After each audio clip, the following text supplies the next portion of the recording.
ciertos conceptos que yo creo que van a reunir todo lo que hemos visto tanto en la primera sesión que tuvimos esta mañana con respecto al crecimiento fetal y en lo que hemos visto pues por los profesores que hemos tenido el placer de oír hasta este momento de la tarde.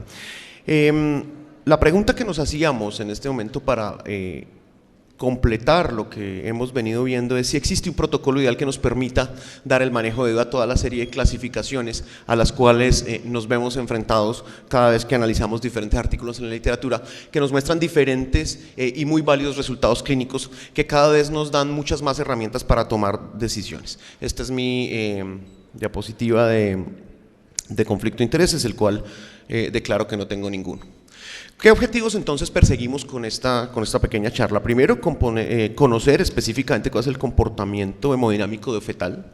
entender la fisiopatología del evento, comparar los protocolos de Doppler fetal y adquirir unas herramientas que nos permitan la toma de decisiones de una manera oportuna. En general, ya lo hemos visto en toda la mañana, cuáles son las definiciones a las cuales nos enfrentamos con un feto con restricción de crecimiento y en general pues nos damos cuenta que es un proceso fisiopatológico que conlleva una alteración de ese crecimiento fetal normal. Ya todos sabemos que es aquella falla que se produce en la placenta o intrínseca en el feto, en el cual él no alcanza su potencial genéticamente determinado para crecer y que puede tener diferentes causas. De hecho, en algunos textos o trabajos es considerado como el síntoma común de muchas posibles complicaciones maternas y fetales y hace que el simple hecho de la afectación placentaria y fetal la convierta en una entidad que conlleva a que las patologías maternas a las cuales nos enfrentamos normalmente en el alto riesgo obstétrico sean mucho más complicadas y nos obliguen a tomar unas decisiones con respecto a los dos individuos que tenemos en ese momento y que se traduce en un resultado importante que es la hipoxia crónica. Y como lo hablamos esta mañana con el doctor Miguel Parra, esto no es una situación nueva, mire, desde el año 99, hace ya 16 años, ya teníamos estudios hechos en el principio y mediados de la década de los 90 que nos mostraba cómo estaba el feto redistribuyendo su hemodinámica cuando se enfrentaba a procesos hipóxicos y que definitivamente presentaba ciertos fenómenos de acomodación y de adaptabilidad a los niveles bajos de la presión de oxígeno. En general, pues ya lo sabemos, es una verdadera incidencia que en nuestro medio es desconocida, pero en general en los diferentes textos podemos tener en cuenta una cifra que puede estar entre el 5 y el 17%, de acuerdo también a la prevalencia que puedan tener diferentes entidades vasculares. De igual manera, en los recién nacidos pretérmino podemos encontrar una prevalencia que puede estar entre el 20 y el 30% y que además es el responsable de la segunda causa de muerte perinatal, teniendo en cuenta que en nuestro medio y en la mayoría de los países desarrollados la primera causa de muerte perinatal temprana estaría dada por cardiopatías y otro muy importante por malformaciones congénitas de diferente índole. Pero entonces, ¿cómo se manifiesta la importancia de lo que es la alteración del crecimiento con una alteración de la presión de oxígeno y cómo se manifiesta en términos de aumento de la morbimortalidad? Fíjese, si nosotros analizamos un feto a término en el cual tengamos unos pesos que oscilen entre los 1500 y los 2500, que me da el percentil, ya hemos discutido hoy durante todo el rato si ese percentil estaría dado entre el percentil 10, cuántos fetos a expensas de la sensibilidad voy a sacrificar a expensas de la especificidad de un diagnóstico, o si tomo el punto de corte como percentil 3. En realidad lo que yo debo entender es cuál es el punto de corte en el cual yo tengo potenciado lo que más me importa y es la morbilidad y sobre todo lo que comentábamos con Miguel, que es la mortalidad de los pacientes, porque a mí lo que me preocupa cuando estoy vigilando un feto con restricción de crecimiento, al margen de que lo tenga temprano o tardío, es que el feto se me vaya a ovitar y eso es lo que hace que tenga que tener unos esquemas de vigilancia fetal con unas herramientas que me permitan anticiparme a cualquier riesgo de estos. Si yo tengo unos fetos a término en este grupo que estarían en percentil 3 a 10, que es lo que consideramos un feto en riesgo, con o sin alteración hemodinámica evidenciada en el Doppler, tendríamos un riesgo de 5 a 30 veces más de mortalidad. Pero fíjese que si lo tengo con un peso mucho menor al percentil 3, tendría un aumento de esa frecuencia de muerte entre 70 y 100 veces, los cuales hace que verdaderamente sea un problema que debe impactar toda la obstetricia de alto riesgo que nosotros manejamos. Adicionalmente, tenemos que estos fetos, si sobreviven, aumentan el 50% de los problemas de neurodesarrollo. Recordemos que todos los problemas hipóxicos se manifiestan de manera anteparto en una frecuencia que puede oscilar entre el 4 y el 8%, pero si estos fetos, estamos hablando de embarazos únicos, porque el embarazo doble ya sabemos que es otro tema mucho más complejo. En este caso, los embarazos únicos estaríamos elevando esos problemas del neurodesarrollo hasta el 50%. Y esto, además, me muestra que esas exposiciones crónicas a las bajas presión de oxígeno ha explicado según diferentes estudios, específicamente los de Barker, que iniciaron hacia finales de los 80 y que se publicaron hacia principios de la década del 2000, nos mostraban la posibilidad que tenían la restricción de crecimiento fetal o los fetos expuestos a un concepto que se llamaba hambruna in útero o hambruna materna, en el cual podían desarrollar problemas metabólicos, específicamente enfermedad diabética, problemas metabólicos con el azúcar, hipertensión arterial y cardiopatías. Nosotros hicimos una revisión que fue publicada en esta revista y que la pueden bajar fácilmente de la revista de Obstetricia y Ginecología chilena, donde nosotros, después de hacer esa revisión sistemática, encontramos que no existe evidencia suficiente que muestre que esa exposición en esas poblaciones estudiadas de verdad muestren un resultado fundamental en el desarrollo de estas enfermedades del adulto, pero es un concepto que sigue estando y que debemos tener en cuenta. Hay muchos factores, no nos vamos a detener acá, pero finalmente lo que nosotros estamos alterando es el potencial de crecimiento determinado genéticamente. Y todos estos factores son los que nosotros vamos a buscar en el 30% de posibilidades de encontrarlos en una historia clínica y una anamnesis bien hecha. Por lo tanto, si el feto falla en su potencial de crecimiento genéticamente, tiene que haber una causa que puede estar intrínseco en él por alguna otra razón, o puede estar en una causa vascular, que la estudiamos hoy con la excelente presentación que nos mostró el doctor Galindo.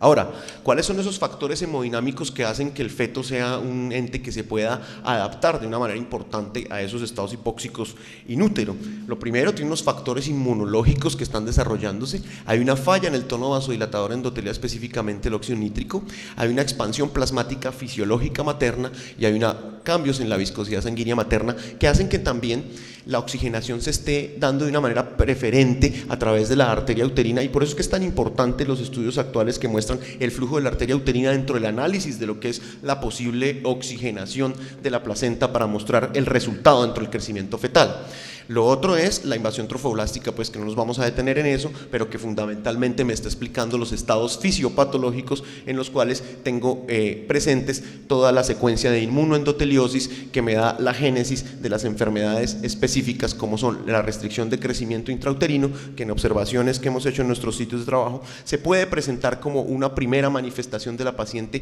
que se encuentra endotelialmente enferma y que pueda culminar hasta en un 40% con enfermedad hipertensiva severa y una preeclampsia complicada, y otro tipo de enfermedades endoteliales, específicamente las que tienen que ver con factores inmunológicos, como son el síndrome de anticuerpos antifosfolípidos y los otros factores derivados.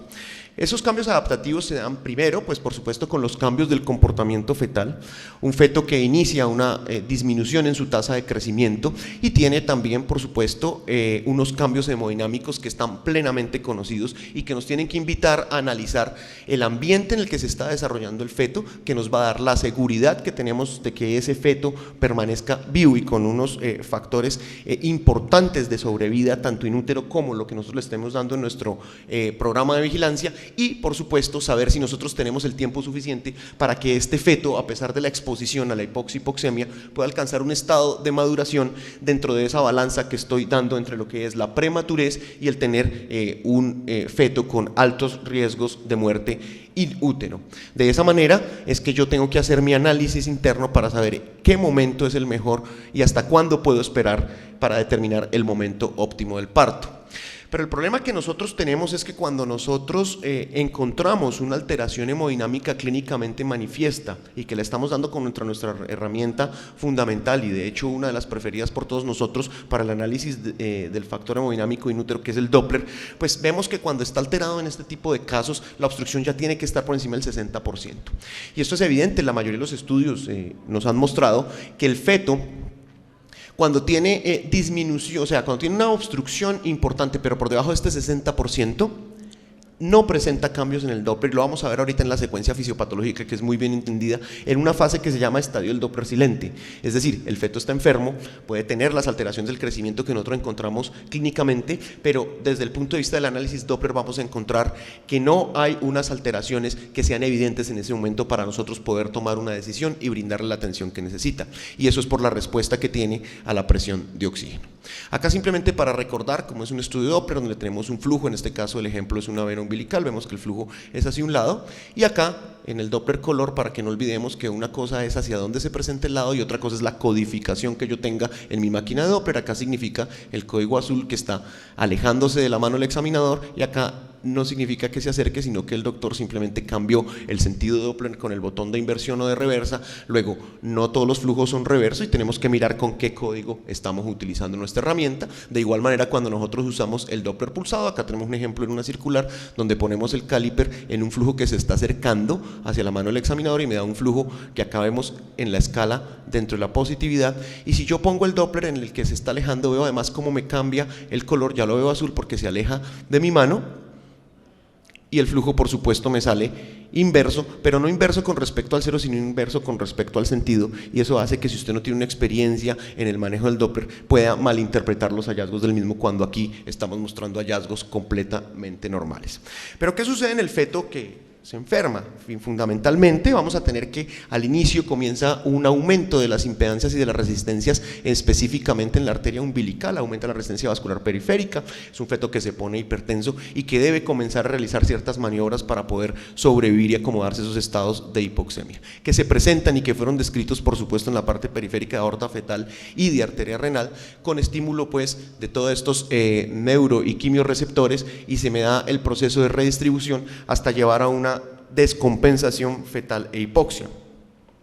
El feto además va a tener modificaciones que se presentan en el gasto cardíaco, la inversión del radio cerebro-placenta, el brain sparing o la redistribución hemodinámica y por supuesto una disminución del flujo periférico. Todo eso por supuesto para poder garantizar la oxigenación con ese poco flujo que estamos teniendo en una madre que debe tener por supuesto una enfermedad vascular y le está mandando muy pocos digamos volumen para trabajar desde el punto de vista de arterias uterinas. Recordemos que el feto además, como únicas medidas de adaptación in útero para estos estados, inicialmente debe manejar las frecuencias cardíacas y él maneja los volúmenes.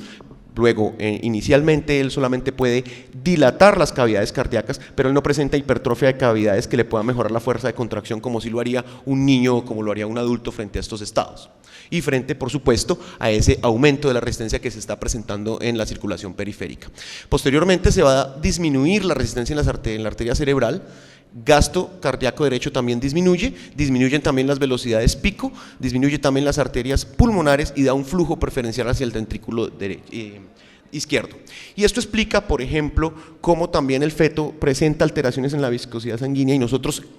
encontramos estudios en los cuales se miden resistencias vasculares en los diferentes vasos sanguíneos fetales, entre ellas las arterias pulmonares, arteria esplénica. Podemos medirle Doppler a cualquier arteria del feto, pero en realidad muy pocas de ellas nos van a mostrar un uso bien importante como los vasos a los cuales nos vamos a dedicar más adelante. Todo esto se va a traducir en que tenemos una falla cardíaca por un llenado cardíaco incompleto, un miocardio que está también hipóxico y que me va a producir una falla cardíaca incipiente. De esa manera vamos a encontrar la secuencia de los hallazgos que son claramente definidos como los aumentos paulatinos de las resistencias en las arterias periféricas, específicamente en este caso en la arteria umbilical. Ese flujo va a ir aumentando, esa resistencia va a ir aumentando tanto hasta que tengamos flujos diastólicos ausentes o reversos. De igual manera vemos la secuencia como continúa hasta tener unos flujos muy bajos con unos flujos diastólicos altos en la arteria cerebral media, que nos está mostrando un patrón de redistribución hemodinámica, el aumento de la impedancia en el ducto venoso y por supuesto lo que nunca queremos ver, que es un feto gravemente enfermo que muy probablemente muera en las siguientes horas o días.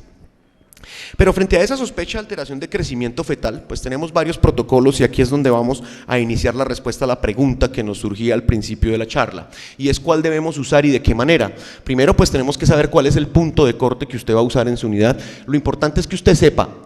de acuerdo al punto de corte, cuántos fetos sanos verdaderamente va a encontrar, es decir, cuál es la sensibilidad de esa prueba que usted va a utilizar. Y lo importante es que siempre use la misma. Lo que usted no puede es un día trabajar con el percentil 3 y al día siguiente trabajar con el percentil 10, porque no va a tener cómo controlar su población y cómo aplicar esquemas de seguimiento. Después de esto, usted se debe preguntar lo que nos han explicado toda la tarde, y es si es temprano o tardío. Si es temprano, entonces debemos buscar siempre la malformación fetal, la posibilidad de neuploidía, ver si esa paciente es candidata para un estudio genético, es decir, hay que darle un manejo integral. Si todos esos exámenes son normales, pues esa paciente se recomienda en este esquema de Maulik del 2008, un esquema de seguimiento con arteria umbilical y vigilancia fetal hasta la semana 37. Ellos manifiestan en este protocolo que uno utiliza la arteria umbilical hasta que la encuentra alterada, y después de que encuentra alterada sí realiza una valoración hemodinámica del resto de los vasos, lo cual definitivamente hace que nos perdamos ciertas secuencias hemodinámicas que vimos en las láminas anteriores, porque el feto se va adaptando paulatinamente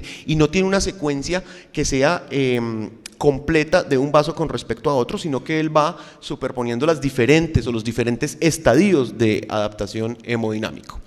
Si yo, por ejemplo, me enfrento a uno tardío, entonces tengo que pensar que muy probablemente esa paciente, hasta en un 65-70%, tiene un problema endotelial. Es una paciente que debe ir a un estudio de proteinuria y un estudio de todos los problemas endoteliales, como nos explicaba el doctor Galindo, evaluar también el Doppler de arteria umbilical, buscando dos hallazgos fundamentales: la ausencia de flujo diastólico y el flujo diastólico reverso. Si tengo un flujo diastólico reverso, entonces definitivamente es un embarazo que debe finalizar, porque el riesgo de muerte in útero supera el 55%. Ahora, en este momento es donde yo debo hacer seguimiento con el Doppler venoso, que es lo que me va a marcar verdaderamente el tiempo que tengo para desembarazar mi paciente. Pero si yo tengo solo ausencia de flujo diastólico en la arteria umbilical, pues entonces ellos recomiendan las variables biofísicas, los esteroides, por supuesto, en los esquemas de maduración pulmonar, y evaluar cuál es el mejor momento de acuerdo a lo que yo pienso el estado fetal de mi paciente, que puede ser un punto de corte llevado a las 34 semanas, que es casi en lo que todos los protocolos de la actualidad coinciden, aunque esto pues por supuesto es unas guías y unas recomendaciones de manejo que usted pues debe flexibilizar de acuerdo a cada una de las características de su paciente. Existe otra clasificación por estadios muy interesante, que es la de Giancarlo Mari y Picconi,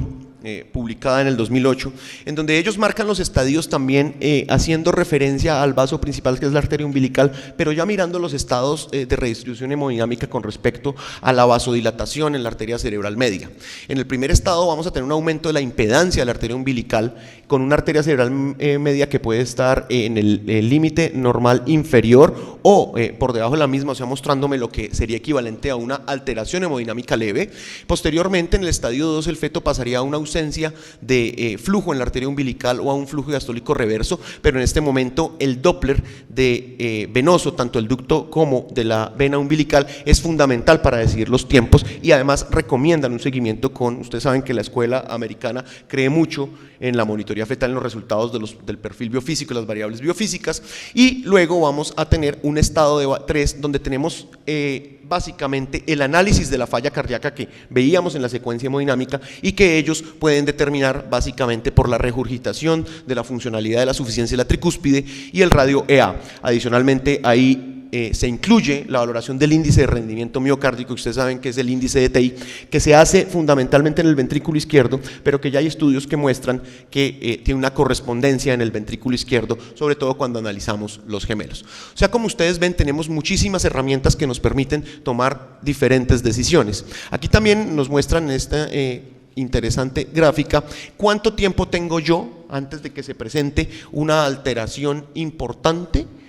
que me lleve a desembarazar la paciente después de que encuentro el hallazgo que describí. Aquí, por ejemplo, tenemos varios vasos, miremos la arteria umbilical, y ellos muestran que definitivamente da muchísimo más tiempo. Pero también incluyen dentro de esa valoración complementar, como veíamos esta mañana, con el istmo aórtico, que tal vez es una de las medidas actuales más promisorias dentro de la decisión que tenemos para desembarazar la paciente, pero no porque me muestre un estado hemodinámico que antes de que el istmo aórtico apareciera no supiera, sino que los estudios me muestran que cuando tengo istmos aórticos alterados puedo predecir el resultado neurológico del feto, y eso es lo que realmente hace que yo pueda disminuir ese 50% de posibilidad de lesiones neurológicas en el feto que está mal vigilado y que está siendo sometido a una hipoxia crónica mal llevada in útero. Eso me permite también correlacionarlo con el estudio de Bashad y colaboradores en el año 2008, donde sí me estaba marcando todos los puntos en los cuales ya tenía cambios hemodinámicos y los tiempos que me daba para llevar a la muerte del feto, y fundamentalmente coincidían en las alteraciones que tenía en los flujos diastólicos de la arteria umbilical. Todos ya sabemos que cuando yo tengo los hallazgos del Doppler venoso que esté completamente alterado en mi feto, pues definitivamente la decisión en términos generales, a pesar de la edad gestacional, pues la decisión ya está prácticamente tomada. Si bien en la restricción temprana la decisión yo la estoy tomando con respecto al seguimiento que hago del Doppler venoso, y en la tardía lo estoy tomando con respecto a lo que hago con el Doppler umbilical, pues definitivamente si en los dos casos yo tengo una alteración del Doppler venoso, pues la decisión de desembarazar la paciente frente al riesgo de muerte in útero, pues yo creo que no tiene mayor discusión. Eso hace que nosotros describamos una secuencia de deterioro hemodinámico que está claramente establecida. Esta es una curva que siempre montamos, es una diapositiva que me dio Jesús Andrés hace un par de años, en el cual pues tenemos estos cuatro estadios que están claramente evidenciados, y nosotros lo que debemos buscar es cuál es el momento mediante el cual yo tengo las herramientas para saber, dentro de lo clásico que es alteración del líquido amniótico, disminución de movimientos fetales, en qué estadio va el feto, para saber si definitivamente voy a tener alteraciones y secuelas cerebrales, cardíacas y a nivel de flujo periférico que hagan que definitivamente que cuando se me alteren las pruebas de bienestar fetal convencionales, definitivamente el feto ya estaba muy enfermo y la decisión debió ser tomada mucho antes por la pérdida y la vasodilatación de la fracción de eyección en ese feto. Para hablar simplemente de la clasificación que introdujo el Valdebrón en el año 2006, todos sabíamos que era del 1 al 5, en el cual introducía un estadio que llamábamos Doppler normal, que se pensaba que en ese momento podía ser parte de lo que era la valoración fisiopatológica del Doppler silente en un feto que ya estuviera enfermo. Sin embargo, aquí lo que hacíamos era mirar diferentes estados hemodinámicos, y gustaba mucho utilizarla porque daba los tiempos en los cuales la gente debía hacer la vigilancia, cuántas veces a la semana tenía que hacer la vigilancia con el Doppler, y adicionalmente a qué edad gestacional debía desembarazarla.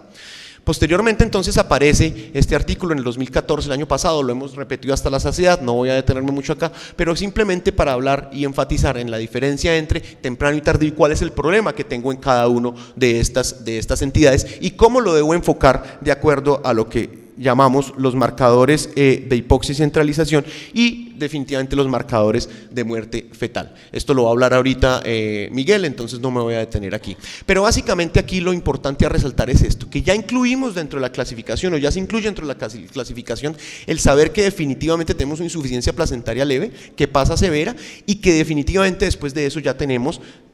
la alta sospecha de acidosis con las secuelas que esto puede producir. En resumen, entonces tenemos que adicionalmente ninguna de estas clasificaciones de Doppler se incluye para problemas vasculares que son impredecibles, como son por ejemplo la preeclampsia. Es decir, cuando yo tengo una paciente con preeclampsia que cursa con restricción de crecimiento intrauterino, esos tiempos que yo tenía para vigilar mi paciente ya no son tan constantes, ya se vuelven impredecibles por los estados de la diferencia de todos estos factores vasculares que hacen que contemos con un vasoespasmo intermitente. En ese orden de ideas tenemos que esos cambios serían impredecibles y por tanto debemos diferenciar, además del tardío y del temprano, cuáles fetos son hijos de una madre con una señora que tenga un antecedente vascular, sea preeclampsia, lupus o anticuerpos antifosfolípido como lo hemos nombrado, o cuál de ellas pertenece al 70% de la restricción de crecimiento intrauterino puro sin que tenga un factor de riesgo, o por lo menos que no se le haya buscado un factor de riesgo, porque seguramente si escudriñamos más en esa paciente vamos a encontrar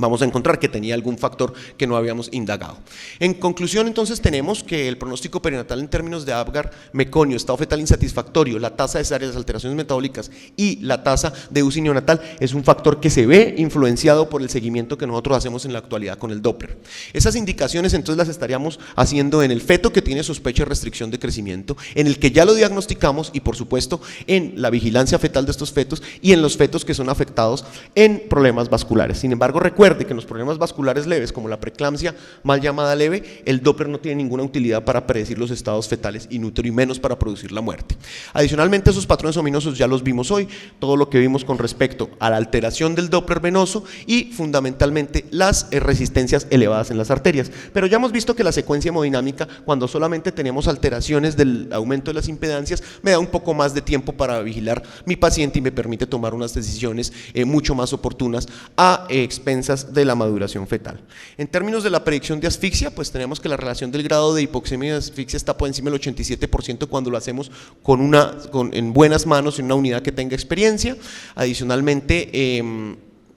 tendríamos que complementar que el método más acertado de diagnóstico del RCIU es fechar bien el embarazo, como lo hemos dicho, y adicionalmente realizar una ecografía primer trimestre que sea válida, que me permita valorar las velocidades de crecimiento, tanto desde el punto de vista transversal como longitudinal, para saber cuál paciente verdaderamente si tiene un feto que tenga una restricción de crecimiento intrauterino. Luego la pregunta es si existe un protocolo ideal. Yo pensaría que no existe un protocolo ideal, todos tienen sus ventajas y sus desventajas, pero lo principal es que nosotros tenemos un grupo de aproximaciones diagnósticas y de manejo que me obligan a que tenga un conocimiento profundo de la fisiopatología. Si yo manejo muy bien cómo son los estados hemodinámicos y conductuales del feto frente a una anoxa, en este caso las adaptaciones que tiene a la restricción de crecimiento intrauterino, muy seguramente voy a poder seguir la secuencia Doppler y poder saber qué es lo que voy a tomar